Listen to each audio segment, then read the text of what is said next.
Unbelievably, Greg, it's time for scooping again. Scooping again? Scooping again. Okay. Two things are back this week, Greg. Right. The VW campervan and Bruce Willis as John McClane.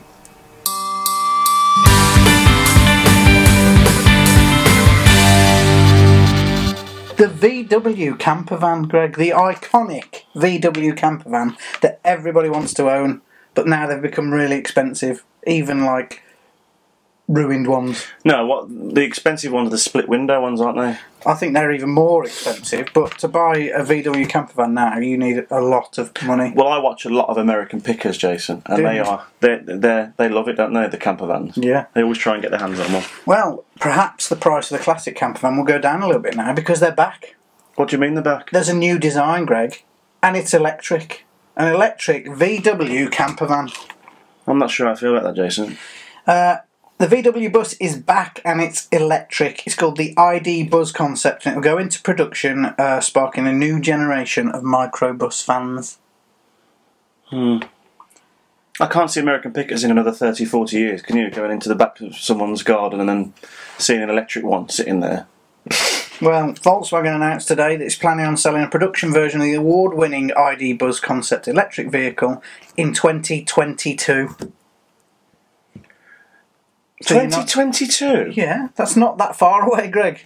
Oh yeah, it's 18 next year, isn't it? That sounds like a date in a futuristic film, doesn't it? It does, doesn't it? That's the thing. It's only a few years away.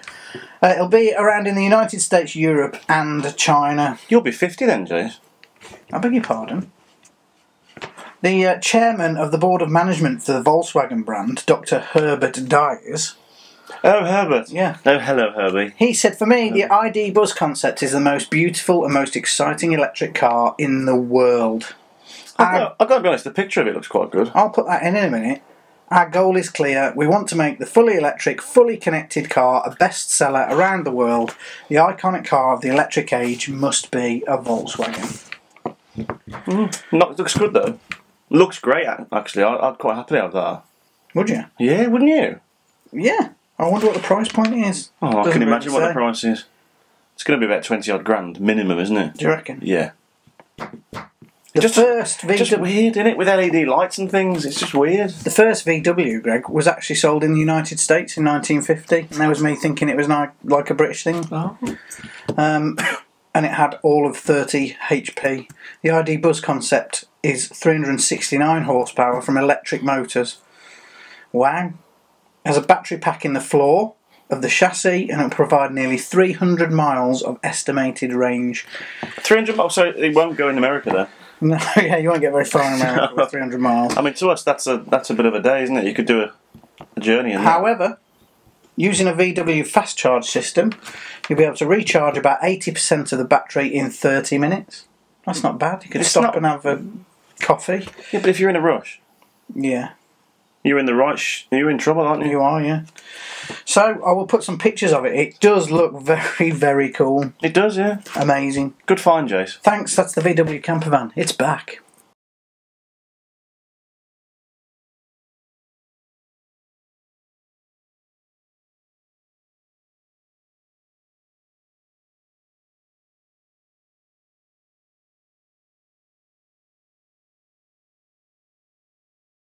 Sadly, Greg, this week in the UK we have lost one of the soap icons of our generation and generation before us. The longest running serial drama in the UK is Coronation Street and has been watched by millions of people. Billion. I'm not sure if you get it in America, but we watch it all the time over here. And one of the longest serving actresses in the soap, Liz Dawn, who played Vera Duckworth, has died this week, aged 77. So young, isn't it? Her antics with her on-screen husband, Jack, were some of the best moments in the soap for me that I remember from when I was a kid. Oh, she always used to make me laugh. Yeah. I mean, she used to beat the hell out of him, didn't she? Yeah, it was very funny. And if you don't know what we're talking about, Google and have a look at Coronation Street. But sadly Liz Dawn passed away. And while we're talking about sad news, Hugh Hefner's also passed away this week. The Playboy found Hugh Hefner. He was aged 91, Greg. Yeah, but you know what, Jason? I bet he died with a smile on his face. I bet he did. Established Playboy magazine in 1953 and turned into one of the most recognisable American brands in history. Playboy Enterprises released a statement that said, Hugh Hefner, the American icon who in 1953 introduced the world to Playboy magazine and built the company into one of the most recognisable American global brands in history, peacefully passed away today from natural causes at his home, the Playboy mansion surrounded by loved ones. The envy of men all over the world. Surrounded by loved ones. Yeah. Some Playboy bunnies, perhaps. But Hugh Hefner has passed away age 91, and Liz Dawn, a soap goddess, has passed away this week too. What was the first thing you said to me when I come in here tonight? What? You've been washing your teeth in this kettle. Well, that was a joke. There were bits floating in it, weren't there? But it's common though, Jack. And they think we're common and all. Who? Okay, it's back. Yeah, we forgot last week, didn't we? Yeah.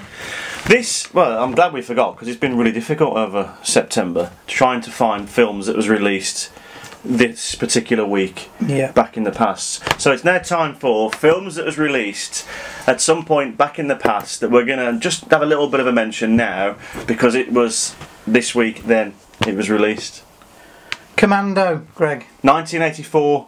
85. 1985. October the 4th. I knew it was 4 something. Starring Arnold Schwarzenegger. One of the films that really made him a big star in the 80s. Oh, yeah, see, it's funny this, because I just said this, you didn't know, I don't quite remember this film. I mean, I've obviously seen it, but I remember the Spectrum game more than anything. The Spectrum game of Commando? Yeah, that's what I remember more than the actual film, playing that. I don't know if I ever played it. I didn't know. I played Rambo on the Amstrad with the green screen. They're all the same, aren't they? Yeah, exactly the same. To be honest. Commando was released in 1985, and it was an American action film directed by Mark Lester, and that's the reason I just paused there, because Mark Lester is also the name of the man who played Oliver in the Oliver film, but it's not him. Oh yeah, it's a different one. That Oliver one is not him. No. Film starred Arnold Schwarzenegger and a very young Alyssa Milano as his daughter. Greg, didn't know that, did you? It was an R-rated or 18 in this country because of the violence, and spawned some of Arnie's catchphrases that we all know and love. The plot is centred around Arnold Schwarzenegger's character, John Matrix. What a great name for an action hero. John Matrix. Stars. He was informed by his superiors that the rest of his former military team had been killed by some unknown mercenaries. One of those mercenaries was a character called Bennett, and that was the big fight at the end between Arnie and Bennett. That always happened in these action films, didn't it? There was always one big fight at the end between the lead character and the lead baddie. It is just a rip-off though of Rambo, isn't it? Or is Rambo a rip-off of this? No, this Rambo came out before this. They are a bit similar though, aren't they? Yeah. Even the cover? I guess they are. Look at the cover. But it was a box office success, Greg, because it had a budget of $10 million and it made $57.5 million. I remember watching this over and over again when I was a kid. We've got the big box VHS video somewhere. I have got the big box VHS video because, I don't know if you know, I've got a bit of a thing about big box VHS videos. I'm just trying to see if we've got it. I don't think it's here, Greg. I don't think it is. I think it's in my library of VHS. But I did know that you've got a bit of a thing for big box VHS video. I have. What? Got a bit of a thing for big box VHS videos. Did I do well there? It was a good one, that, Greg. I found that one. Well done. It took me ages. Commando released October the 4th, 1985. That's 32 years ago. Well, it's getting easier to find films now because I don't know whether they started releasing more for Halloween and things like that. Yes, but they will have done. September is the worst month for film releases. Do you know what else always strikes me that I never mention when we look these films up? Is how short they all were. You don't really go and watch a film in the cinema that's less than 2 hours, do you? 90 minutes, Commando. An hour and a half. That's enough, isn't it? And there was a lot of films like that in the 80s, and it was enough. It's enough. To get over that extremely complex plot. It wasn't. Commando, 1985. From one 80s action star to another, Greg. Yippee-ki-yay. Yeah. Bruce Willis is back as John McClane. Yeah. In the new Die Hard film. Yeah. There have been rumours circulating about the plot, but apparently it's been confirmed. Bruce Willis will return as John McClane for the new Die Hard film, which is currently entitled Die Hard Year One. Do you know the plot? I do. It sees John McClane return as a rookie police officer in the early 1980s, with the rest of the film then set in the present day. They haven't cast the younger one him yet. The younger one him. Yeah, but they do. It's practically half and half. You think you could be John McClane younger? Yeah. When are the auditions? I don't know, Jace. But it's going to be like half a film of him growing up, and then half. So he's doing half a film, really, isn't he? Yeah. But I think it's a little bit of a cop out, if you ask me. I don't know. I like the premise. I like the idea. Do you? Well, it depends who they get to play him younger, doesn't it? Bruce Willis has said, "I'm really pleased to continue to be asked back to do other versions and other incarnations of Die Hard. The first one really is. That's all there is. Everything else is just trying to be as good as that film." Well, he's not selling it very well, is he? No, not really. So, you know, I was reading about this, Jason, for research purposes, and apparently the last one they did was such a flop. It was. But it was brilliant. Well, it wasn't brilliant, but it was certainly better than the other ones. It wasn't brilliant at all. I think we've had this conversation. It was an okay action film. It was better than the other ones before it. But it wasn't a Die Hard film. No, you're right. If it had just been a standalone action film with some other characters in it, I'd have liked it more. Olympus Has Fallen and White House Down should have been Die Hard films. Have we not always said that? We have always said that.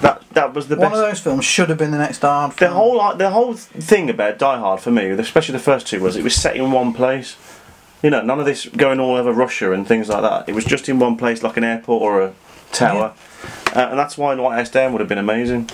The director Len Wiseman has said, "The reason I say prequel sequel is because I wasn't going to do it without Bruce. I'm also not going to do it with Bruce being a cameo gimmick. It's really working into the plot with the 70s having ramifications on present day Bruce. It intercuts in a very fun, imaginative way with present day John McClane." Do you know my stance on it, Jace? What? Keep them coming. I don't care if people don't like them. It doesn't matter, does it? Don't watch it. Well, I say keep the. I love, like for instance, Cheers. I wish they'd bring that back. I don't know why they don't. There's no reason. Why not keep this going? What is the problem? They keep making money, so they will. Yeah, and I'll go and watch it. The film apparently will take place on New Year's Eve 1979, so we're back to the Christmas-ish kind of... Oh, that's a good idea. That's a good little hint, isn't it? Yeah. I like it. And the director would like it to come out around about the same time in cinemas, so look out for it. Brilliant. Well, that's great news. I'm quite chuffed about that. Me too. Die Hard. Day one. 3's the best. We've scooped. What are you actually scooping there? I don't know. News. Is it dog? It's news. Oh, because it looks like you're doing dog scoop. I've taken the entertainment news from there. Yeah. In my scoop and I'm throwing it over my shoulder. Why? Because we've done it. Right. We've informed the world. Well, then you're littering. I'll go and pick that entertainment news up later. Could you bag it? Yeah, and bin it. We can half talk a lot of shit, don't we? I didn't say it. I said shh, don't we? Yes, we do, Greg. Thank you very much for watching The Scoop. We'll be back tomorrow morning. Tomorrow? I know. With... what's it called? It was Tea and Toast. Tea and Toast, that's it, yeah. Tea and Toast Saturday. Tomorrow morning, because it's Saturday tomorrow. You're right? Yeah. Okay. See you then. Bye.